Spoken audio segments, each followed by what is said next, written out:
Matio toko faharoa.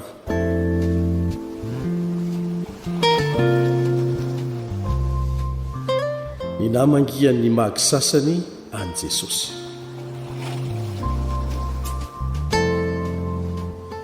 Ary rehefa teraka Jesosy tao Betlehema any Jodia tamin'ny andron'ny Heroda mpanjaka, indreo nisy magy avy tany antsinanana tonga tany Jerosalema ka nanao hoe: aiza ilay teraka ho mpanjakan'ny Jiosy? Fa nahita ny kintany teny antsinanana izahay ka tonga mba hiankohaka eo anatrehany.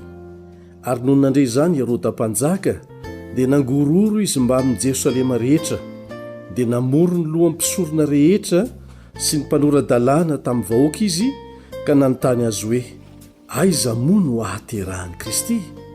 Ary hoy ireo taminy: ao Betlehema any Jodia, fa izao ny voasoratry ny mpaminany. Ary ianao ry Betlehema, tanin'ny Joda, tsy dia kely indrindra ao amin'ny andrinan'ny Joda ianao tsy akory, fa avy ao aminao ny voan'izay anankiray ho mpanapaka, ka izy no mpiandry ny Israely oloko. Mika toko 5:1. Dia nampaka ny magy manginginy Heroda ka namototra fatratra tamin'izay andro nisehoan'ilay kintana. Dia naniraka azy akany Betlehema izy ka nanao hoe: andeha, fotoro tsara ny amin'ilay zazakely, koa rehefa hitanareo izy dia ambarao amiko mba hankanesako any koa hiankohaka eo anatrehany. Ary rehefa nandre ny tenin'ny mpanjaka izy ireo dia lasa, ary indro ilay kintana hita ny teny antsinanana ny aloha azy mandra-pojanony teo ambonin'izay nitoeran'ny zazakely. Ary noho nahita ny kintana izy dia nifaly indrindra. Ary rehefa tafiditra tao an-trano izy dia nahita ny zazakely sy Maria reniny ka niankohaka teo anatrehany. Ary noho ny efa nisokafany ny fitehirizan-drakiny dia nanolotra zavatra ho azy izy, dia volamena sy zava-manitra ary miora. Ary rehefa nitoron'Andriamanitra hevitra tamin'ny nofy izy tsy hiverina any amin'ny Heroda, dia lalana hafa no naleny nody ho any amin'ny fonenany.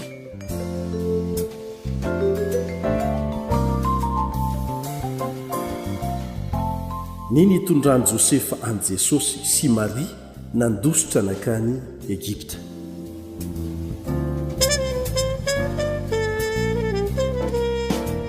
Ary noho ny efa lasa nandeha ireo, indro nisy anjelin'ny tompo niseho tamin'i Josefa tamin'ny nofy ka nanao hoe: mifoha azy ianao ka ento ny zazakely sy ny reniny, dia mandosira any Egipta ary mitoera any ambara-pilazako aminao. Fa Heroda efa hitady ny zazakely ho vonoiny. Dia nifoha izy ka nitondra ny zazakely sy ny reniny raha mbola alina, dia lasa nakany Egipta. Ary nitoetra tany izy ambara-pahafaty ny Heroda mba hatanteraka izay nampilazain'i Jehovah ny mpaminany hoe: nantsoiko hiala tany Egipta ny zanako. Hosea 12:1.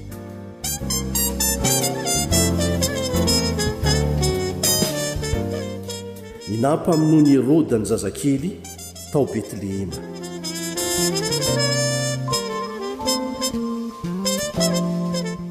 Ary noho ny efa fantatry Heroda fa voafitaky ny magy izy, dia tezitra indrindra izy ka naniraka namono ny zazalahy rehetra hatramin'ny 2 taona no midina, izay tao Betlehema sy tamin'ny manodidina rehetra, araka ny andro izay nofotorany fatratra tamin'ny magy.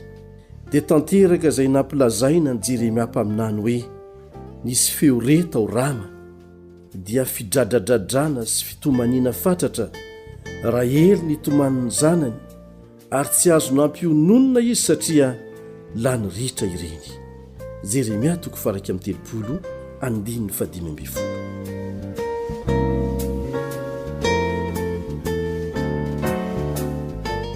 Ny nitondrany Josefa any Jesosy sy Maria niverina tao Nazareta.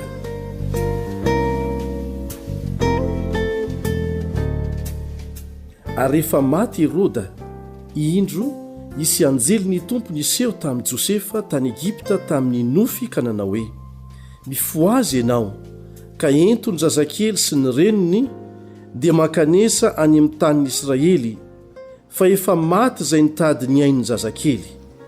dia nifoy izy ka nitondra ny zazakely sy ny reniny dia tonga tany amin'ny tany ny Israely.